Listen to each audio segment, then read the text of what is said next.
no sabia que fora tan complicat anar a classe. I anar en bus. Mira, ella és Rosa Parks. Va agafar un bus en Montgomery, Alabama, per a tornar a casa després de la feina. Va seure, com era obligatori, aleshores en la part del bus reservada per a gent negra. Era 1 de desembre de 1955. Quan es va plenar els seients, per blancs, el conductor va demanar a Rosa i 3 persones més negres que s'alçaren per a deixar lloc als blancs. Rosa es va enfadar molt. No em mouré.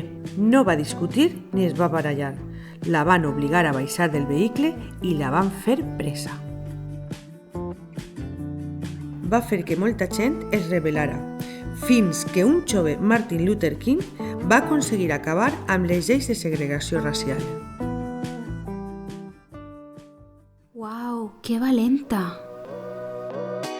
Mira, Pau, l'horta!